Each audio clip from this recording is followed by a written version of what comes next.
Assalamualaikum warahmatullahi wabarakatuh. Selamat pagi. Salam sejahtera untuk kita semua. Salam Rahayu. Di Jawa Barat, tepatnya di Patimban, telah dibangun suatu dermaga, dermaga peti kemas yang besar, bertaraf internasional. Dan disebut Patimban sebagai World Connection Port. Jadi secara keseluruhannya luasnya ada 650 hektar. Yang 300 hektar itu untuk peti kemas dan terminal kendaraan. Memang ini nanti akan banyak untuk terminal kendaraan atau untuk yang diekspor mobil-mobil dari industri otomotif kita. Jadi yang 300 hektar itu untuk terminal kendaraan dan peti kemas, kemudian yang backup areanya adalah 354 hektar. Dan ini kita harapkan nanti memiliki kapasitas 7,5 juta.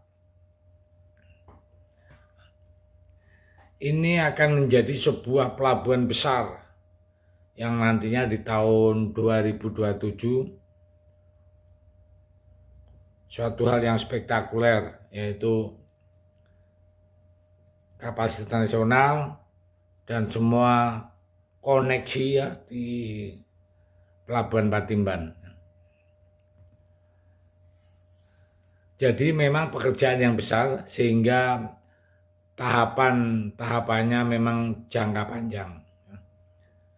Kebangkitan Indonesia semakin nyata.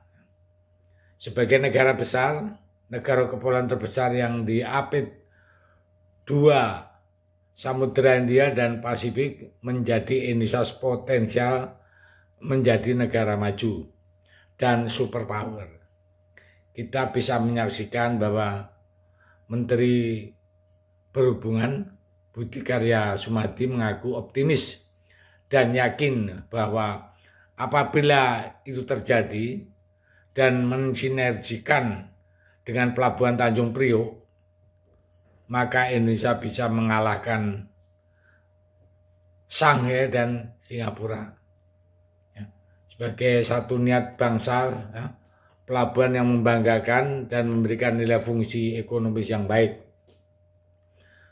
Dengan kata lain, Pelabuhan Patimban itu sebagai World Connection Port atau koneksi pelabuhan dunia. Untuk itu, Menhub menargetkan pengoperasian 7,5 juta itu diusahakan lebih cepat dari yang direncanakan tahun 2027. Pelabuhan tersebut nantinya dapat melayani pengiriman barang seperti peti kemas, kendaraan bermotor, manufaktur, dan komoditas lainnya yang untuk diangkut kapal-kapal besar dikirim ke berbagai kota di dunia. Selain itu, terminal otomotif Patimban akan dibangun dengan kapasitas 600.000 completely building up per tahun, dan juga pengembangannya dilengkapi dengan kawasan pendukung seperti pengurukan area, penumpukan kontainer, perkantoran, dan luasnya itu sekitar 350 hektar. Dan direncanakan menjadi 500 hektar. Pelabuhan Internasional Patimban ini merupakan salah satu proyek strategis nasional dengan nilai investasi 43,2 triliun. Proyek dikerjakan dalam 4 tahap. Tahap pertama telah rampung dan dioperasikan sejak diresmikan oleh Bapak Presiden Jokowi tahun 2020 kemarin, dan pembangunan tahap pertama menyedot anggaran 14 triliun dari APBN. Dan jika untuk tahap pertama pelabuhan secara keseluruhan meliputi bangunan dan kapasitas sebesar pelabuhan Tanjung Priok, ya, termasuk area terminal, jalan akses jembatan penghubung dan terminal kendaraan sangat besar. Untuk tahap pertama menyamai Tanjung Priok. Apalagi sudah selesai semua dan itu bisa bersaing bahkan mengalahkan Singapura dan Shanghai, Cina.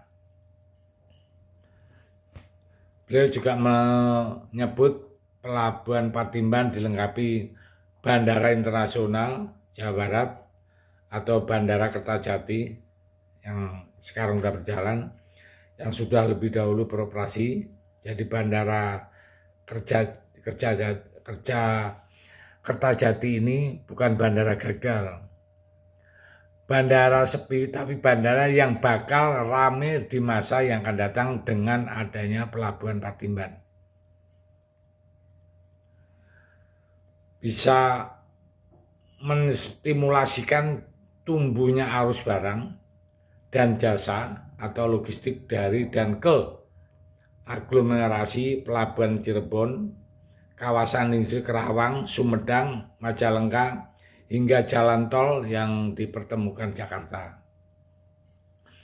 Melalui jaringan jalan tol dan kawasan sekitar, bahkan sektor ekonomi, industri, perdagangan, pergudangan, jasa, keuangan, properti,